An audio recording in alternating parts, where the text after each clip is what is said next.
പണ്ടെല്ലാം 17 വയസ്സിലാണ് ഉണരുക. ഇപ്പോ 12, 11 വയസ്സിൽ പെൺകുട്ടികൾ ഋതുമതിയാകുക, ആൺകുട്ടികൾക്ക് പ്രേമക്കുരു പൊന്തുക. കാരണം എന്താ? ഹോർമോൺ കൂടുതലാ. പണ്ടെല്ലാം നമ്മളെല്ലാം ബാല്യത്തിൽ യേശുദാസിന്റെ ചെറുപ്പകാലത്തൊക്കെ എന്തുകൊണ്ടാ ഹോർമോൺ ഉണ്ടാണ്ട്? അപ്പുറത്തെ ദേവികയെ അടുത്ത് ചോദിക്കും, മോനെ ഉച്ചക്കെന്നാ കറി വെച്ച്? ചക്കക്കുരുവും വെള്ളരിക്കും ഓലെ. രാത്രിയോ വെള്ളരിക്കും ചക്കക്കുരു ഓലെ, ഒരേ കറിയായിരിക്കും. ഇപ്പോഴുണ്ടോ അങ്ങനെ? ഇപ്പൊ എന്തെല്ലാം ഭക്ഷണ, എത്ര തേങ്ങ അരക്കുന്നു, എത്ര വെളിച്ചെണ്ണ ഉപയോഗിക്കുന്നു. നല്ല ഭക്ഷണല്ലേ. കൊഴുപ്പ് കൂടുമ്പോ അവർക്ക് നേരത്തെ ഹോർമോൺ ഉൽപാദനം ആരംഭിക്കുക. ആ ഹോർമോൺ ഉൽപാദനം ആരംഭിക്കുമ്പോ ശരീരം മുന്നോട്ട് കുതിക്കും, മുയൽ കിടന്നുറങ്ങും. ആ പയ്യന്റെ മനസ്സ് കിടന്നുറങ്ങി, ശരീരം പോയി ആശുപത്രിയിലായി. മനസ്സിലായോ? ഈ മനസ്സ് ശക്തിപ്പെടുത്താൻ നമ്മുടെ കുടുംബ ബന്ധങ്ങളിൽ മൂല്യമുണ്ടാക്കി കൊടുക്കുക. നിങ്ങളുടെ മക്കളുടെ, നമ്മുടെ കുടുംബാംഗങ്ങളുടെ മനസ്സ് ശക്തിപ്പെടുത്താൻ എന്താ ചെയ്യുന്നത്? നിങ്ങളുടെ വീടെന്ന് പറയുന്നത് ശരീരം വളർത്തുന്ന ഭക്ഷണം ഉണ്ടാക്കുന്ന സ്ഥലമല്ലാണോ? അത് ഹോട്ടലാ. നിങ്ങളുടെ വീടെന്ന് പറയുന്നത് കിടന്നുറങ്ങാനുള്ള ബെഡ്റൂമുള്ള സ്ഥലമാണോ? അത് ലോഡ്ജാ. നിങ്ങളുടെ വീടെന്ന് പറയുന്നത് സാധനങ്ങൾ സൂക്ഷിക്കുന്ന സ്ഥലമാണോ? അത് ക്ലോക്ക് റൂമാ. നിങ്ങളുടെ വീടെന്ന് പറയുന്നത് വിസർജിക്കുവാനുള്ള ടോയ്ലറ്റ് കോംപ്ലക്സ് ആണോ? അത് കംഫർട്ട് സ്റ്റേഷനാ. അതല്ല വീട്. വീടെന്ന് പറയുന്നത് കൂടുമ്പോ ഇമ്പമുള്ള, എന്താ ഇമ്പം? കൂടുമ്പോ ഭൂകമ്പം ഉണ്ടാകുന്നതല്ല, കൂടുമ്പോ ഇമ്പമുണ്ടാകുന്ന കുടുംബം, ഒത്തുചേരുമ്പോൾ ഉണ്ടാകുന്ന, അതാ സഹ അവവധു. മനസ്സിലായോ? ഒത്തുചേർന്നിട്ട് ഈ ലോകത്തെക്കുറിച്ച്, നമ്മളെക്കുറിച്ച് ചർച്ച ചെയ്യാറുണ്ടോ നിങ്ങളുടെ വീട്? അത് ഇല്ലെങ്കിൽ നിങ്ങൾ മൂല്യത്തെ പറ്റി എന്തിനാ പറയുന്നത്? എന്റെ മക്കള് എന്നെ തിരിഞ്ഞു നോക്കുന്നില്ല എന്ന് പരാതി പറയുന്ന അമ്മയും അച്ഛനും ശ്രദ്ധിക്കേണ്ടത്, ഈ മക്കളുടെ മനസ്സ് വളർത്താൻ എന്തെങ്കിലും ചെയ്തോ? അവൻ അമ്മ എന്ന വാക്കിന്റെ അർത്ഥം എന്താ? വാട്ട് ഈസ് അമ്മ? മോൻ ഉടൻ തന്നെ ഗൂഗിളിൽ തപ്പും, വാട്ട് ഈസ് അമ്മ. ഗൂഗിള് നോക്കിയിട്ട് അമ്മേന്റെ അർത്ഥം എന്താ? ഗർഭം ധരിച്ചവൾ, പ്രസവിച്ചവൾ, മുലയൂട്ടിയവൾ, ദോശ ചുട്ടു തരുന്നവൾ, വസ്ത്രം അലക്കി തരുന്നവൾ. സ്കൂൾ ബസ് വരുമ്പോ ഞാനിങ്ങനെ നിന്നു കൊടുക്കുകയെ വേണ്ടു. കുപ്പിയും വെള്ളവും സ്ലേറ്റും പെൻസിലും എല്ലാം എടുത്ത് ബാഗ് എടുത്തിട്ട് 2 കൈയിലൂടെ അങ്ങ് കിട്ടിയിട്ട് ബഹിരാകാശ യാത്രികനെ റോക്കറ്റിൽ തള്ളിക്കയറ്റും പോലെ വണ്ടി തള്ളി അങ്ങ് കയറ്റിയിട്ട്, ഇന്നത്തെ കഴിഞ്ഞു, ഇനി നാളെയല്ലേ നോക്കണ്ടു എന്ന് പറയുന്നവൾ. ഇതാണ് അമ്മ എന്നാണ് അവന്റെ മനസ്സിലെ സങ്കല്പം. എന്നാൽ അമ്മ എന്ന പദത്തിന്റെ മൂല്യാധിഷ്ഠിതമായ അർത്ഥമറിയണ്ടേ? കുടുംബം. രാമായണം വായിക്കുമ്പോൾ മനസ്സിലാക്കേണ്ടത് എന്താ? രാമായണം വായിക്കുമ്പോൾ എന്താണ് മകനെ നിൻ മുഖാംബുജം പാടുവാൻ എന്ന് പറഞ്ഞ് കരയുന്ന കൗസല്യയും രാമനും തമ്മിലുള്ള ബന്ധമറിയണ്ടേ? നിനക്ക് ഭക്ഷണം കിട്ടിയിട്ടില്ലേ എന്ന് ചോദിക്കുമ്പോ അമ്മയോട് രാമൻ പറയുകയാണ്, അമ്മേ ഞാൻ അച്ഛനെ അനുസരിക്കാൻ വേണ്ടി കാട്ടിലേക്ക് പോവുകയാണെന്ന് പറയുമ്പോ കരയുന്ന അമ്മ. ആ പുരാണം നിങ്ങൾ മക്കൾക്ക് പറഞ്ഞു കൊടുത്തിട്ടുണ്ടോ? മറ്റൊരുത്തന്റെ അമ്മ കാട്ടിലേക്ക് ജ്യേഷ്ഠന്റെ നിഴലായിട്ട് പോകുന്ന ലക്ഷ്മണനെ വിളിച്ചിട്ട് സുമിത്രാദേവി പറഞ്ഞ വാക്ക് രാമായണത്തിലെ ഉത്തമ ശ്ലോകമല്ലേ? രാമം ദശരഥം വിദ്ധിം മാം വിദ്ധിം ജനകാത്മജം അയോധ്യാമടവിം വിദ്ധിം ഗച്ഛതാദ യഥാസുഖം. വരരുചിയ പറഞ്ഞ രാമായണത്തിലെ ഉത്തമ ശ്ലോകം ഇതാണ്. മോനെ, നീ കാട്ടിലെത്തിയാൽ രാമനെ ദശരഥന് അച്ഛന് തുല്യമായി കാണണം, അമ്മയായിട്ട് സീതയെ കാണണം, കാടിനെ അയോധ്യയായിട്ട് കാണണം. മകനെ സുഖമായി പോയി വരിക. ആ സുഖം അനുഭവിക്കാൻ അവന് കരുത്തു കൊടുത്തു. കാട്ടിൽ അയോധ്യയെ പോലെ കാണാൻ കഴിഞ്ഞാൽ കരുത്തു കൊടുത്തു. അതുകൊണ്ട് അവൻ കാട്ടിൽ യാതൊരു പ്രയാസമില്ലാതെ, രാമന്റെ കൂടെ ഒന്നുമില്ല, സീതയുണ്ടില്ലേ, ലക്ഷ്മണന്റെ കൂടെ ആരുണ്ട്? അവനിങ്ങനെ കാവലായിട്ട് നിന്നതുകൊണ്ടല്ലേ രാമനും സീതയ്ക്കും ആകെ സമാധാനം കിട്ടിയ കാട്ടിൽ മാത്രം. കൊട്ടാരത്തിലുള്ളപ്പോഴെല്ലാം കച്ചറിയേനും അല്ലേ, ഭാര്യയായിരുന്നല്ലോ. രാജാവാക്കാന്ന് ദശരഥം പറഞ്ഞ അതിൻ്റെ ഒരിക്കലും നടത്തി കുരുത്തോലെല്ലാം നോക്കി പോയി കിടന്നുറങ്ങിയ പിറ്റേന്ന് രാത്രിക്ക് കൈകൈ പറ്റിച്ച് ദശരഥം പണ്ട് 2 വരം കൊടുക്കാന്ന് പറഞ്ഞിരുന്നു. ആ വരം അക്കൗണ്ടിൽ ഇട്ടേന്ന് പറഞ്ഞു, തൽക്കാലം ആവശ്യമില്ല, പിന്നെ എടുത്തോളാം. അതിൻ്റെ പലിശക്ക് പലിശ അടക്കം ഇവള് വിഡ്രോ ചെയ്ത്. ഭരതനെ രാജാവാക്കണം, രാമനെ കാട്ടിലേക്കണം. ഇതാ പറഞ്ഞത്, ഭാര്യക്ക് എന്തെങ്കിലും കൊടുക്കാന്ന് പറഞ്ഞാൽ അത് പിന്നേക്ക് മാറ്റി വെക്കരുത്, അന്നേരം കൊടുത്തിട്ട് സബൂറാക്കിക്കൊള്ളണം, ഇല്ലേ ചൊറയാ. മനസ്സിലായോ? പിന്നേക്ക് വെച്ച ആവത്താ. അപ്പോ അങ്ങനെ കൊട്ടാരത്തിൽ എപ്പോഴും രാമന് ദുഃഖം മാത്രമേ ഉള്ളൂ. സീതയെ തിരിച്ചു കൊണ്ടുവന്നപ്പോ സീതയ്ക്ക് പാതിവ്രത്യ ഭംഗമുണ്ടെന്ന് ആരോപണം ഉണ്ടായിട്ട് അവളെ കാട്ടിൽ ഉപേക്ഷിച്ചിട്ട് പിന്നെ സീതയില്ലാതെ നരകിച്ച് ജീവിക്കേണ്ടി വന്നു അല്ലേ? അപ്പോ രാമനും സീതയ്ക്കും സുഖം കിട്ടിയത് കാട് മാത്രമാണ്. കാനനത്തിൽ ശരത്കാലച്ചാരു ഭംഗികൾ നോക്കിയും കായും കനികളും പൂവും തളിരും തേടിയോടിയും ഓമൽ ചിത്രാംബരം കാറ്റിൽ പാറിച്ചും ഹന്തസുന്ദരി ഉല്ലസിച്ചാളങ്ങുമണ്ടും ഒരു പൂമ്പാറ്റ പോലവൾ എന്ന് പറഞ്ഞു നടന്നത് ലക്ഷ്മണന്റെ കാവലുള്ളത് കൊണ്ടാണ്.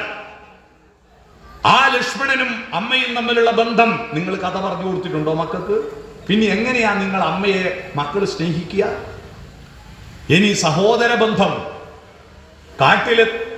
കാട്ടിൽ നിന്ന് സീതയെ മോഷ്ടിച്ചു കൊണ്ടുപോയപ്പോ ആ പോകുന്ന പോക്കിൽ സീത തന്റെ ആഭരണങ്ങൾ ഒരു തുണിയിലെടുത്തിട്ട് ഒരു പർവ്വതത്തിന്റെ മുകളിലിരിക്കുന്ന കുരങ്ങന്മാരുടെ ഇടയിലേക്ക് ഇട്ടുകൊടുത്തു.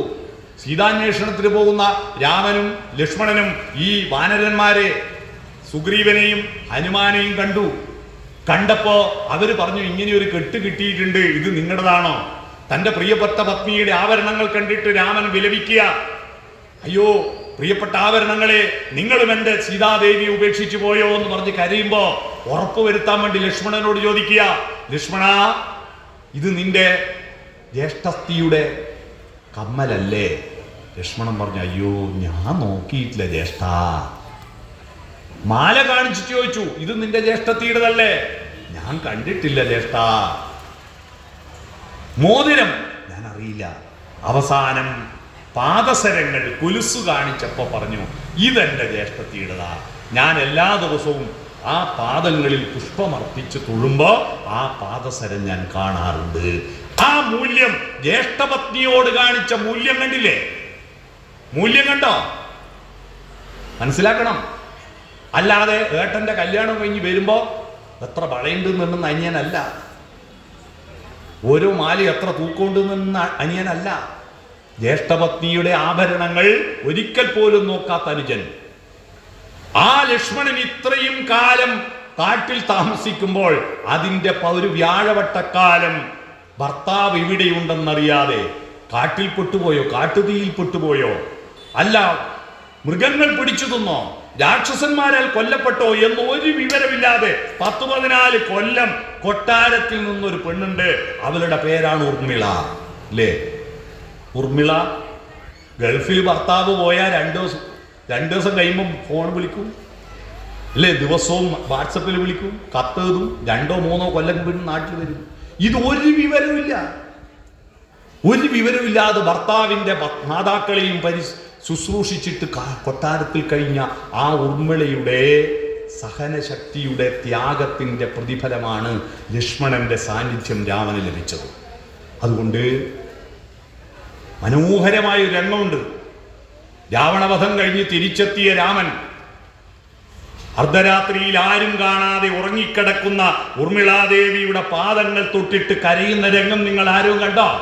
രാമായണം ഇങ്ങനെ വെറുതെ വായിക്കും, ഒന്നും ശ്രദ്ധിക്കില്ല. കണ്ണീർ വാർത്തുകൊണ്ട്, പ്രിയപ്പെട്ട അനുജത്തി, നിന്റെ ജീവിതത്തിന്റെ മഹാത്യാഗമാണ് എന്റെ ജീവിതത്തിന്റെ നേട്ടമെന്ന് പറയുന്ന രാമനെ മൂല്യാധിഷ്ഠിതമായ കുടുംബ ബന്ധങ്ങളുടെ കൃതിയായിട്ട് രാമായണം കാണണ്ടേ? ഇതെല്ലാം വീട്ടിൽ നിന്ന് പരസ്പരം ചർച്ച ചെയ്യണ്ടേ? സഹ അവവധു, അത് സഹനോ ഭുനക്തു, ഒരുമിച്ച് തിന്നലല്ല, ഒരുമിച്ച് ചർച്ച ചെയ്തിട്ട് അത് മനസ്സുകൊണ്ട് ഭുജിക്കണം. ഭജനയും ഭുജിക്കലും രണ്ടും. വായ കൊണ്ട് ചവച്ചരച്ച് തിന്നുന്നതാണ് ഭുജിക്കൽ. വായ കൊണ്ട് ചർവിതമായിട്ട് ചൊല്ലിപ്പടിക്കലാണ് ഭജിക്കൽ. മനസ്സിലായോ? ആ ഭജനയും ഭുജിക്കലും ഒന്നിച്ചു ചേരുമ്പോ അതാണ് സഹനോ ഭുനക്തു. കാര്യങ്ങൾ അറിയണം. മാതൃത്വം എന്ന് പറഞ്ഞാൽ കേവലം ഭക്ഷണം പുഴുങ്ങിത്തരുന്നവളല്ല, അല്ലേ? ഏറ്റവും കൂടുതൽ ലോകത്തെ ഏറ്റവും സുന്ദരമായ പാട്ടുകൾ പാടുന്നവൾ ആരാ? അമ്മയല്ലേ? ഏറ്റവും സുന്ദരമായ പാട്ട് പാടുന്ന ആരാ? അമ്മയാ. ആ പാട്ടേതാ? താരാട്ടുപാട്ടാ. ആ താരാട്ടുപാട്ടുകളിൽ അമ്മമാർ ഉപയോഗിക്കുന്ന അക്ഷരങ്ങൾ പോലും മനഃശാസ്ത്രപരമാണ്. ഈ എന്നുള്ള സ്വരാക്ഷരങ്ങൾ മാത്രം പാടിയ കുട്ടിക്ക് അക്ഷരങ്ങൾ വ്യഞ്ജിപ്പിച്ച് പറയാൻ കഴിയില്ല. എന്നാൽ കാക്കാ കാക്കാങ്ങ എന്ന് വ്യഞ്ജനാക്ഷരങ്ങൾ പറഞ്ഞാലോ വ്യഞ്ജനാക്ഷരങ്ങളില്ലേ, കാന്ന് തുടങ്ങിയിട്ട് മാന്ന് അവസാനിക്കുന്നത്, അതാ കമാന്നൊരക്ഷരം വേണ്ടിയില്ല എന്ന് പറയുന്നില്ലേ? അന്ന് ഈ കമാ എന്ന് പറയുന്നത് കാക്കാ കാക്കാങ്ങ മുതൽ പാപ്പ പാപ്പ മാ വരെ, അതാണ് കാ മുതൽ മാ വരെ, അതാ കമാന്നൊരക്ഷരം. മനസ്സിലായോ? ഈ കമാന്നുള്ള അക്ഷരം എന്താണെന്ന് മനസ്സിലായോ? ആ കമാന്നുള്ള അക്ഷരത്തിൽ താരാട്ട് പാടിയോക്ക് കാക്കാ കാക്കാ എന്ന് പാടിയാൽ കുട്ടിക്ക് ഉറക്ക് വരൂല, അതിന്റെ പരിക്കൻ ശബ്ദം കൊണ്ട്. അതുകൊണ്ട് സ്വരമല്ല വ്യഞ്ജനമല്ല, മധ്യമാക്ഷരങ്ങളാണ്. യാരാലാവേല അമ്മമാർ പാട്ട് പാടുക, യാ യാ യാ യാ, തമിഴന്മാര് യാല പാടുക. നമ്മൾ രാരീ രാരീരം രാരോ രാ ലാ ലാ ലാ ലാ ലാ ലാ ലാ ലാ ലാ ലാ ലാ ലാ വാവേ വാവം വാവോ യാരാലാവ. മനസ്സിലായ? അങ്ങനെ പാടി ഉറങ്ങിക്കഴിഞ്ഞാൽ ആ കുട്ടിയെ കിടത്താൻ വേണ്ടി പോകുന്ന ഒരു അമ്മയെ കണ്ടിട്ടുണ്ടോ നിങ്ങൾ? ഓ, അതൊരു വല്ലാത്ത രംഗാട്ടോ. ഒരു കൈമ കുട്ടീനെ എടുത്തിട്ട് നടന്നിട്ട് മുട്ടും കുത്തിയാടി ഇരുന്ന് ഒരു പായെടുത്താടി ഇട്ട് അതിൻ്റെ മേലെ ഒരു തുണി ഒറ്റ കൈ കൊണ്ട് എടുത്തിട്ടിട്ട് കുട്ടീനെ ആടെ കിടത്തിയിട്ട് ചന്തീൻ്റെ അടിയിലെ കൈ ഇങ്ങനെ വലിച്ചെടുക്കുമ്പോൾ പുലിമുരുക സിനിമയിൽ പോലും ഉണ്ടാവില്ല ഇത്ര നല്ല സ്ലോ മോഷൻ. കണ്ടിട്ടുണ്ടോ? എന്നിട്ടൊരു പുതപ്പെടുത്ത് മേലിട്ട് തുടമേൽ രണ്ട് മുട്ടും മുട്ടി ഉറങ്ങിയെന്ന് ഉറപ്പ് വരുത്തി കഴിഞ്ഞാൽ നല്ല മുട്ടും കുത്തി എണീറ്റ് മുടിയും കെട്ടി പടീൻ്റെ അടുത്ത് എത്തുമ്പോൾ ഒരു തിരിഞ്ഞോട്ടോ, എൻ്റെ കുഞ്ഞുമോളൊക്കെ തെളിയുന്നുണ്ടാവോളീ എന്ന് പറഞ്ഞിട്ടൊരു നോട്ടമുണ്ട്. ആ നോട്ടത്തിൻ്റെ ചാരുത കാണാൻ പറ്റുന്നില്ലെങ്കിൽ ഈ കുട്ടീൻ്റെ അച്ഛനെ കൊച്ചേന്ന് വിളിക്കണം. മനസ്സിലായോ? എന്തൊരു ചാരുതയാണത്. തൻ്റെ കുട്ടി ഉറങ്ങുമ്പോൾ മൂന്ന് ലോകവും ഉറങ്ങിത്തരണമെന്ന് ആഗ്രഹിക്കുന്നവളെ അമ്മ എന്ന് പറയാം. ഒരു കണ്ണാൽ സൂര്യനുറങ്ങേ, മറുകണ്ണാൽ തിങ്കളുറങ്ങേ, തൃക്കൈയിൽ വെണ്ണയുറങ്ങേ, മാമൂണിന് ഭൂമിയൊരുങ്ങേ, തിരുമധുരം നാവിലുറങ്ങേ, തിരുനാമം മനസ്സിലുറങ്ങേ, എന്നുണ്ണി കണ്ണനുറങ്ങാൻ മൂലോകം മുഴുവനുറങ്ങേ, മൂലോകം മുഴുവനുറങ്ങേ എന്ന് പാടുന്നവൾ അമ്മ. മനസ്സിലായോ? കുയിലിന്റെ പാട്ട് കേട്ടാ ദേഷ്യം വരും. കുയിലേ, നിന്റെ പാട്ടിന്റെ വോളിയം കുറക്ക്.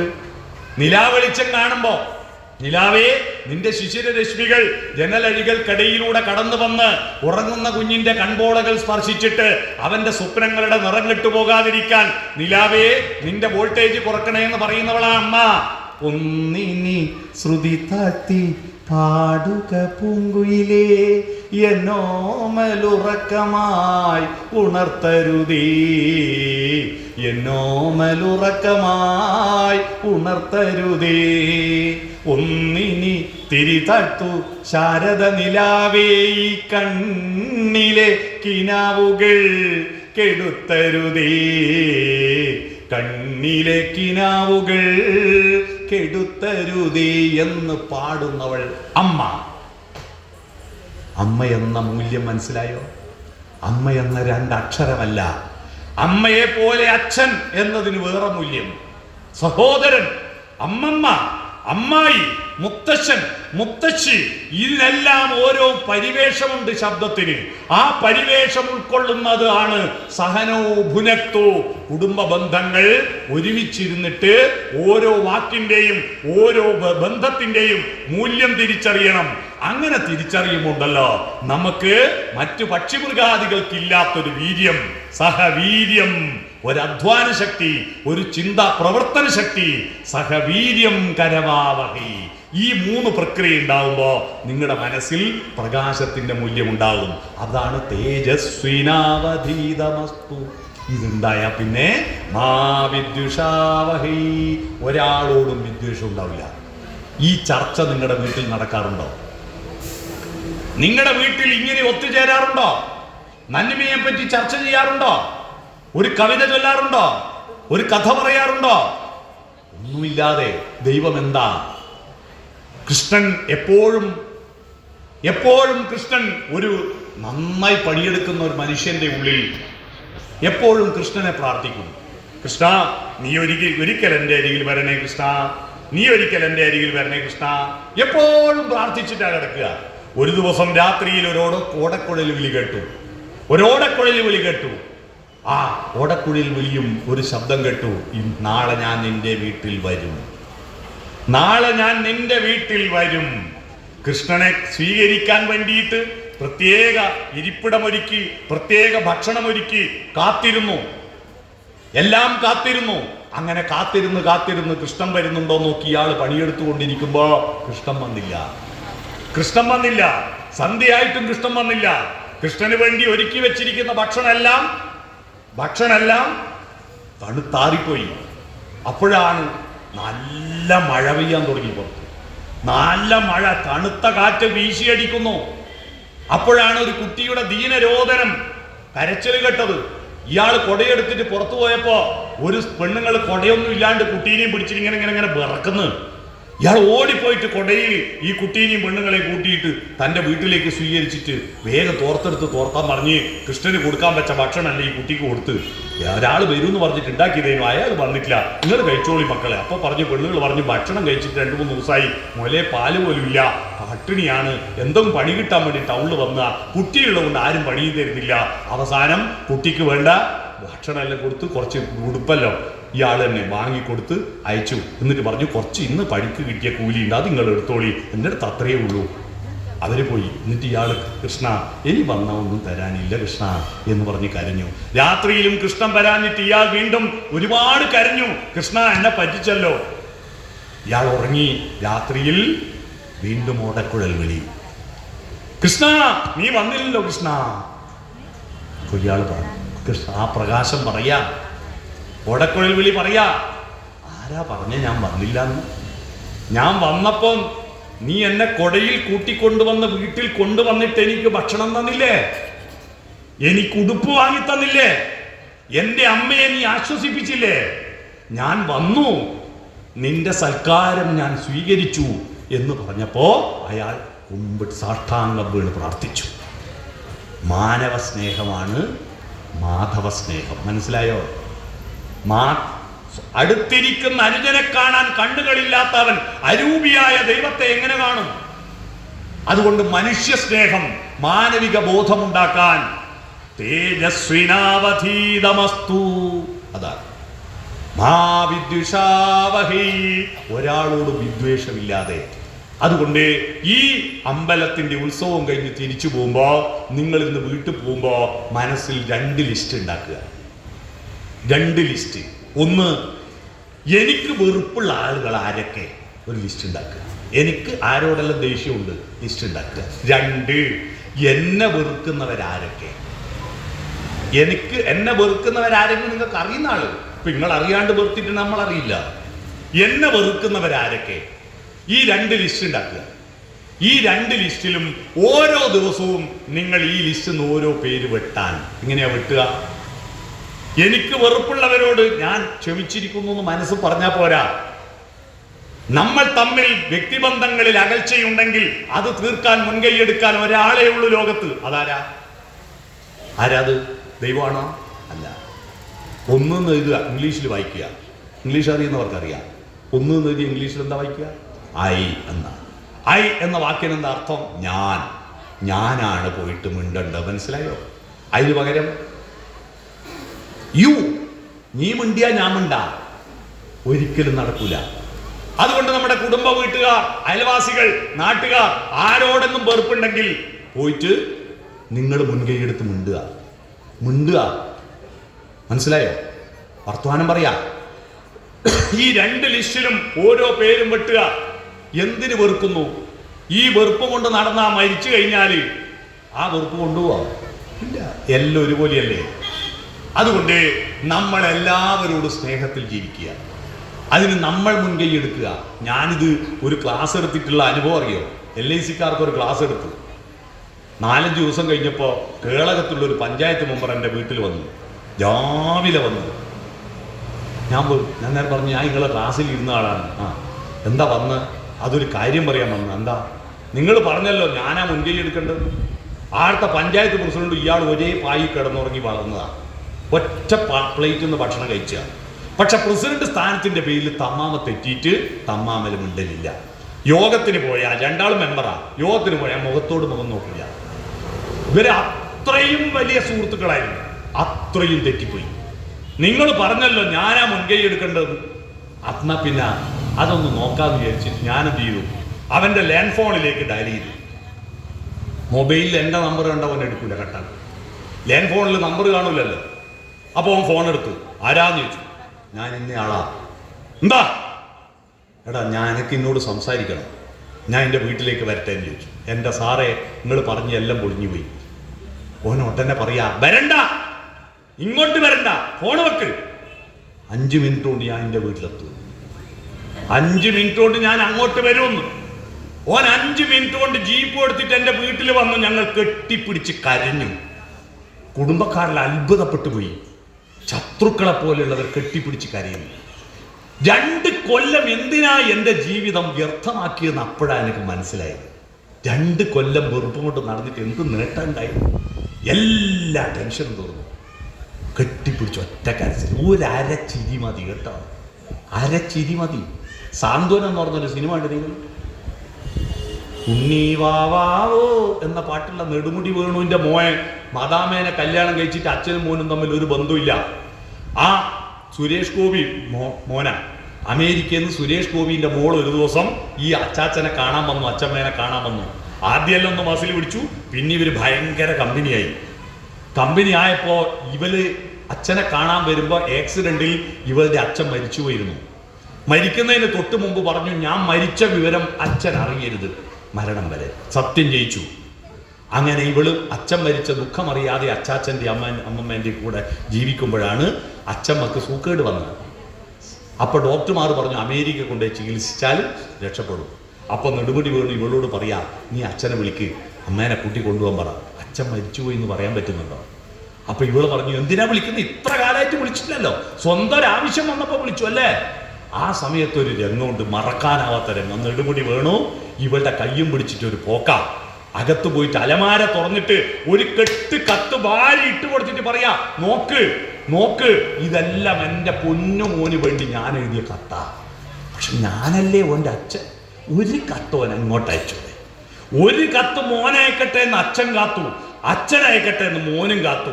പരസ്പരം മരണം വരെ കാണാൻ പറ്റിയോ? ഇല്ല. എന്തിനാ നമ്മൾ മസിൽ പിടിക്കുന്നത്? നമ്മൾ വ്യക്തിബന്ധങ്ങൾ, കുടുംബ ബന്ധങ്ങൾ, വയോജനങ്ങളോടും കുട്ടികളോടും സ്നേഹത്തിൽ പെരുമാറുന്ന വീടാണ് വീട്. വയോജനങ്ങൾക്ക് ഭക്ഷണവും വസ്ത്രവും കൊടുത്താൽ പോരാ, അവർക്ക് പരിഗണന കൊടുക്കണം, അവരുടെ അടുത്ത് പോയി ഇരിക്കണം. നിങ്ങൾ സ്വന്തം പൈസ കൊണ്ട് കാറ് വാങ്ങുന്നതായിരിക്കും, പക്ഷെ ആ കാറ് വാങ്ങുമ്പോൾ അതിൻ്റെ കളർ ഏതാ, ഏത് കമ്പനിയാ വാങ്ങുന്നതെന്ന് ഒന്ന് വീട്ടിലിരിക്കുന്ന അച്ചാച്ചനോടും അമ്മമ്മയോടും ഒന്ന് ചർച്ച ചെയ്തൂടെ? വെറുതെ, അവർക്കൊന്നും അറിയില്ല, എന്നാലും എൻ്റെ മക്കൾ ചോദിച്ചല്ലോ എന്നൊരു ആശ്വാസമാണ്. അല്ലാതെ നിങ്ങൾ ഭക്ഷണവും വസ്ത്രവും കൊടുക്കലല്ല. എത്ര ഡ്രസ്സ് ഉണ്ടാവും അലമാരിയിൽ അട്ടി വെച്ചിട്ട്, എന്നിട്ട് ആരാൻ്റെ കൈക്കൽ തുണി പോലെ തുടുത്ത് നടക്കുന്നുണ്ടാ ചില വയോജന. എനിക്കത് കാണുമ്പോൾ ദേഷ്യം വരും കേട്ടോ. വീട്ടിലിരിക്കുമ്പോഴും നല്ലത് ഉടുത്തിട്ടേ നടക്കാവൂ കേട്ടോ. ഇതിങ്ങനെ അട്ടി വെക്കും. പല വീട്ടിൽ ഈ നല്ല പളുങ്കിൻ്റെ കുപ്പിയും ഗ്ലാസും പ്ലേറ്റെല്ലാം കണ്ടിട്ടില്ലേ, അലമാരയിൽ വെച്ചിട്ട് നമ്മൾ വീട്ടുകാർ പൊട്ടിയെത്തുന്നു. ഇത് ആരെങ്കിലും വന്നാൽ തിന്നാൻ കൊടുക്കാനാ? ആര് വരുന്നു? നിങ്ങൾക്ക് കഴിക്കാനുള്ളതാണ് ഈ പാത്രം. ആ നല്ല പാത്രത്തിൽ ഭക്ഷണം കഴിക്കുക, അല്ലാതെ ആരെങ്കിലും വരാൻ കാത്തു വെക്കുക. നോ, നല്ല പാത്രത്തിൽ ഭക്ഷണം കഴിക്കുക, നല്ല വസ്ത്രം ധരിക്കുക, നല്ല സ്നേഹം പ്രകടിപ്പിക്കുക. രാവിലെ എഴുന്നേറ്റ വരാന്തയിൽ ഇറങ്ങുക. നമ്മുടെ സ്ത്രീകൾ രാവിലെ ഓർക്ക് കഴിഞ്ഞാൽ ഇസ്രായേലിലെ പട്ടാളക്കാരെ പണിയെടുക്കും. ഇസ്രായേലിലെ പട്ടാളക്കാർ രാവിലെ പല്ല് കേൾക്കുന്നതിന് മുമ്പ് 3 മിസൈലിൽ അങ്ങ് തീ കൊടുക്കും. ഗാസയിലേക്ക് 3 മിസൈൽ വിടും, എന്നിട്ട് അവർ പല്ല് കേൾക്കും. അതേപോലെ നമ്മളെന്ത് ചെയ്യുക, നേരെ അടുക്കള പേരിട്ട് 3 അടുപ്പിന് ടിക്ക് ടിക്ക് ടിക്ക് 3 അങ്ങ് തീ കൊടുക്കും. അല്ല, വാതിൽ തുറന്നിട്ട് മുറ്റത്തിറങ്ങ്, വരാന്തയിലിറങ്ങ്, വിരിഞ്ഞു നിൽക്കുന്ന പൂക്കളെ നോക്കൂ, ഉദിച്ചു വരുന്ന സൂര്യനെ നോക്കൂ, മക്കളെയും കൂടി വിളിക്കേ. പ്രസാദം വദനത്തിങ്കൽ കാരുണ്യം ദർശനത്തിലും മാധുര്യം വാക്കിലും ചേരുന്ന പുരുഷോത്തമന്മാരും സ്ത്രീ ഉത്തമകളുമായി മാറ് നമ്മുടെ വീട്. അത്തരത്തിൽ സ്നേഹം പ്രകടിപ്പിക്ക്. നിങ്ങൾക്ക് മക്കളോട് നല്ല സ്നേഹമുണ്ട്, പക്ഷെ ആ സ്നേഹം പ്രകടിപ്പിക്കുന്നില്ലേ കാര്യമുണ്ടോ? അവർ വലുതായാൽ ഡിപ്പോസിറ്റ് ഇട്ട് വെച്ചിട്ട് കാര്യമില്ല, കുപ്പിയിൽ തേനുണ്ടായിട്ട് കാര്യമില്ല, ആ മൂടി തുറക്കാൻ പറ്റുന്നില്ലേ കാര്യമുണ്ടോ? നിങ്ങളുടെ കുപ്പിയാണ്, തേനുണ്ട് നിങ്ങളുടെ ഉള്ളിൽ, പക്ഷെ ഒരു തുള്ളി പുറത്തിറങ്ങില്ല, കാര്യമുണ്ടോ? അതുകൊണ്ട് നമ്മുടെ കുട്ടികളോട് മധുരതരമായി സംസാരിക്കുക, അവരുടെ മനസ്സിന്റെ കൂടെ നിൽക്കുക, അവർക്ക് കവിതകളും പാട്ടുകളും പറഞ്ഞു കൊടുക്കുക, അവർക്ക് അവരുടെ വ്യക്തി എന്നതിൽ ബഹുമാനിക്കുക. അല്ലാതെ നിങ്ങൾ ചോറ് കൊടുക്കുന്നതുകൊണ്ട്, നിങ്ങളുടെ വീട്ടിൽ കിടന്നുറങ്ങുന്നതുകൊണ്ട് നിങ്ങളുടെ മക്കൾ അടിമയാണെന്ന വിചാരം വേണ്ട. ചില രക്ഷിതാക്കൾ ചീത്ത പറയുന്ന കാണുമ്പോൾ ഈ കുട്ടികൾ വൈകുന്നേരം തിരിച്ചാടെ വരുന്നതിൻ്റെ കാരണം എന്താണെന്നറിയോ? അവർക്ക് പോകാൻ വേറെ വീടില്ല എന്നിട്ടാ, അവർക്ക് തിന്നാൻ വേറെ കിട്ടാഞ്ഞിട്ട് അങ്ങനെ ചീത്ത പറയാം മക്കളെ. ആ മക്കൾ മുഴുവൻ ആ ദേഷ്യം മുഴുവൻ തൽക്കാലം പേടിച്ചിട്ട് നിങ്ങളോടൊന്നും പറയില്ല, പക്ഷെ അത് മുഴുവൻ അക്കൗണ്ടിലിടും. ഇതെല്ലാം എപ്പോൾ എടുക്കുകയെന്നറിയോ? നിങ്ങൾ കിടക്കുന്നൊരു കാലം വരും, അത് മുഴുവൻ അവർ പലിശയ്ക്ക് പലിശ അടക്കം തിരിച്ചു തരും. അതുകൊണ്ട് മക്കളെ ശകാരിക്കാം, പക്ഷെ വെറുക്കരുത്. പിണങ്ങാം, പക്ഷെ ഒരു രാത്രിക്ക് മുമ്പേ പിണക്കം തീർത്തോളുക. നമ്മുടെ കുട്ടികൾ നല്ല കുട്ടികളാണ്, അവരെ മറ്റുള്ളവരുടെ മുന്നിൽ കുറ്റപ്പെടുത്തരുത്. എങ്ങനെയുണ്ട് മോൻ, പഠിക്കുന്നുണ്ടോ? എന്ത് പഠിപ്പ്, ഓനിവിടെ ഗെയിമും കളിച്ചിരിപ്പല്ലേ എന്ന് ആളെ മുമ്പിൽ സ്വന്തം കുട്ടിയെ അപമാനിക്കരുത്. അവനും ഒരു അഭിമാനബോധമൊക്കെ ഉണ്ട്.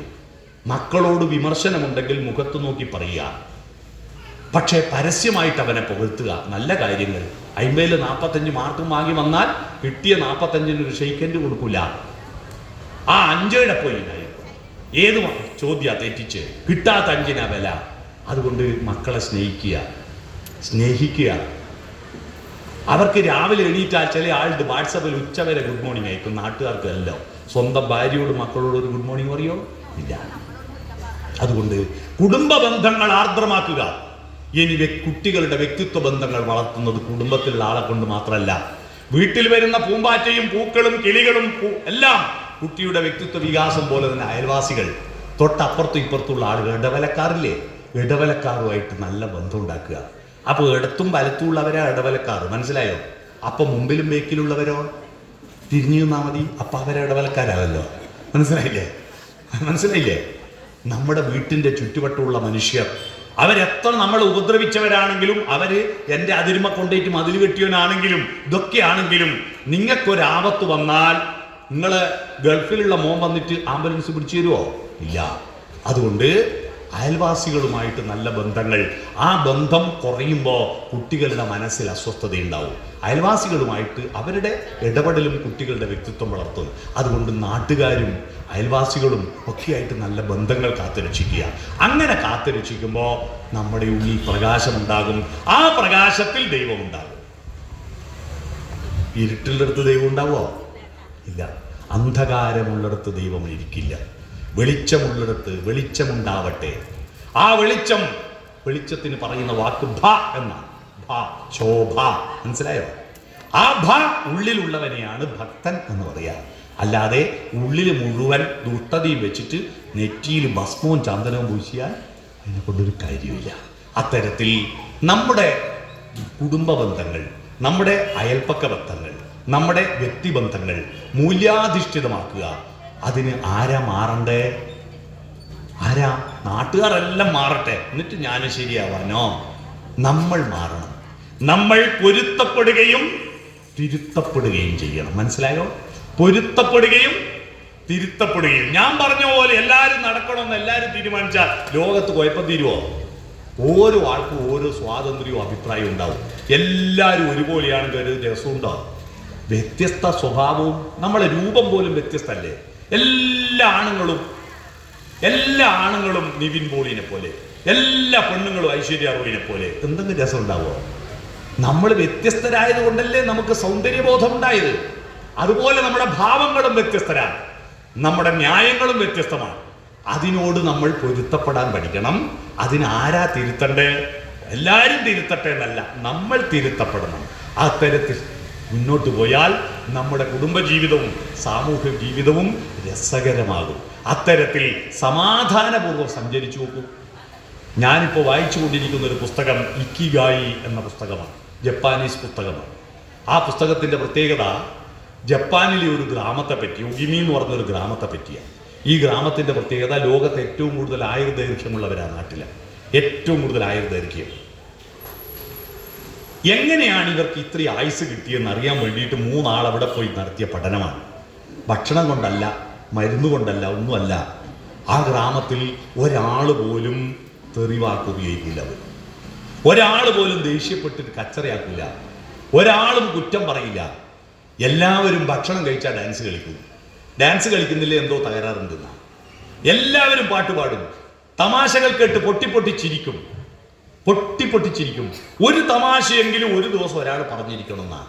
നമ്മളെ മക്കൾ എന്തെങ്കിലും ഒരു തമാശ പറഞ്ഞാൽ ചില അച്ഛന്മാരെ കണ്ടിട്ടുണ്ടോ? ചിരിക്കൂല, ബുദ്ധിമുട്ട്. അതിനെല്ലാം ഊര ചവിട്ടി മുറിക്കണ്ടേ? മക്കളൊരു തമാശ പറയുമ്പോൾ ഒന്ന് പൊട്ടിച്ചിരിക്കാൻ തയ്യാറില്ല, പിന്നെ അയാളെന്ത് അച്ഛനാ എന്തമ്മയാ? തമാശ പറഞ്ഞ് ചിരിക്കും, പാട്ടുകൾ പാടും. പാട്ടുപാടുന്ന വീടുണ്ടാവണം. നമ്മുടെ ദൈവത്തെ നമുക്ക് ഇവിടുന്ന് കിട്ടിയേ?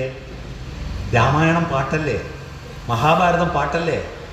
മലയാളികൾ രാമനെ അറിഞ്ഞത് ശ്രീരാമകവിയുടെ ഇരാമചരിതം പാട്ട് കേട്ടിട്ടാ. നമുക്ക് കൃഷ്ണനെ അറിഞ്ഞത് ചെറുശ്ശേരിയുടെ കൃഷ്ണ പാട്ട് കേട്ടിട്ടല്ലേ? എഴുത്തച്ഛന്റെ കിളിപ്പാട്ട് കേട്ടിട്ടല്ലേ? പാട്ടുകളില്ലെങ്കിൽ പിന്നെ എന്ത് വീടാ? അതുകൊണ്ട് പാട്ടുപാടാൻ തുടങ്ങും. പാട്ടുപാടുന്ന വീട്, കഥ പറയുന്ന വീട്, പാട്ട് ആസ്വദിക്കുന്ന വീട്, പരസ്പരം വരാന്തയിൽ കൂടിയിരിക്കുന്ന വീട്. മനസ്സിലായോ? വരാന്തയിൽ കൂടിയിരിക്കുന്ന വീട്.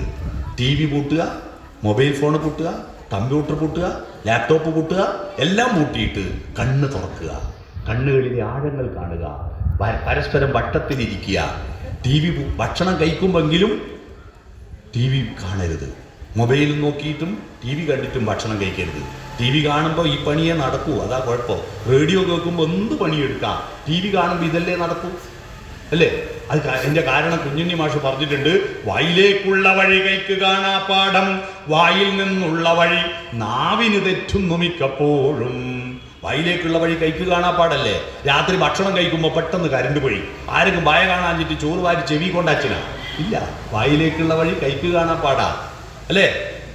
അപ്പൊ ടി വി കാണുമ്പോൾ ഇതങ്ങ് നടക്കൂ. അതിൻ്റെ ഇടയിൽ കൂറ പാത്രത്തിൽ വീണിട്ടുണ്ടെങ്കിൽ അത് മുളകാന്ന് വിചാരിച്ച് ചാരിച്ച് കൂട്ടുകയും ചെയ്യും, അല്ലേ? ഭക്ഷണം കഴിക്കുമ്പോഴും വട്ടത്തിലിരിക്കുക, കണ്ണിൽ നോക്കുക, നല്ല കാര്യങ്ങൾ പറയുക, നല്ല വാക്കു ദൈവമേ കൈതൊഴാം കാക്കുമാറാവണം, സത്യം പറയുവാൻ ശക്തിയുണ്ടാവണം, നല്ല വാക്കോതുവാൻ ത്രാണിയുണ്ടാവണം. നല്ല വാക്കോതുവാൻ, ആ നല്ല വാക്കുകൾ പറയുക. വാക്കുകൾ ഉണ്ടായത് സ്നേഹം പങ്കിടാനാണ്, തെറി പറയാനും കുറ്റപ്പെടുത്താനും അല്ല. ആക്രമിക്കാനല്ല വാക്ക്, സ്നേഹിക്കാനാണ് വാക്ക്. അത്തരം വാക്കുകൾ ഉപയോഗിച്ച് നല്ല സർഗാത്മകമായ കുടുംബ ബന്ധം ഉണ്ടാകുമ്പോൾ അത്തരത്തിലൊരു പ്രകാശം നടക്കുന്ന മനസ്സുമായിട്ട് ഈ ചേലേരി സുബ്രഹ്മണ്യ സ്വാമി ക്ഷേത്രത്തിന്റെ പരിസരത്തുള്ളവർ ജീവിക്കുമ്പോൾ നിങ്ങളുടെ മനസ്സ്, ആ മനസ്സ് ഇവിടെ വന്ന് പ്രാർത്ഥിക്കുമ്പോൾ ദൈവം ശക്തിപ്പെടും. മനസ്സിലായോ? അല്ല, നിങ്ങളുടെ മനസ്സിൽ മുഴുവൻ ദുഷ്ടതയും വന്നിട്ട് ഇവിടെ പ്രാർത്ഥിച്ചാൽ ദൈവത്തിന്റെ ശക്തി കുറഞ്ഞു പോകും. അതുകൊണ്ട് അമ്പലത്തിന്റെ വലിപ്പമല്ല, ഇതിന്റെ പരിസരത്ത് ജീവിക്കുന്ന ഭക്തജനങ്ങളുടെ മനസ്സിലെ പ്രകാശത്തിന്റെ വോൾട്ടേജാണ് ഒരു പ്രദേശത്തിന്റെ അമ്പലത്തിന്റെ മഹത്വം നിശ്ചയിക്കുന്നത്. അതുകൊണ്ട് നിങ്ങളുടെ മനസ്സ് ശക്തിപ്പെടുത്തി മുന്നോട്ട് പോകണമെന്ന് മാത്രം അഭ്യർത്ഥിച്ചുകൊണ്ട്, ഇങ്ങനെ ഒരു ക്ഷേത്രമുറ്റത്ത് ഇത്തരത്തിലൊരു വിഷയം തിരഞ്ഞെടുത്ത ഇവിടുത്തെ ക്ഷേത്ര കമ്മിറ്റി ഭാരവാഹികളെ അഭിനന്ദിക്കുന്നു. അത് കേൾക്കാൻ വേണ്ടിയിട്ട് ഇത്രയും വലിയൊരു ജനക്കൂട്ടം ഇവിടെ വന്നിരുന്നതിൽ, കേട്ടിരുന്നതിൽ നിങ്ങളോടെല്ലാം നന്ദി പറഞ്ഞുകൊണ്ട് ഈ ക്ഷേത്രത്തിന്, ഉത്സവത്തിന് എല്ലാവിധ ആശംസകളും അറിയിച്ചുകൊണ്ട് ഞാൻ എൻ്റെ ഭാഷണം ചുരുക്കുന്നു. നമസ്കാരം.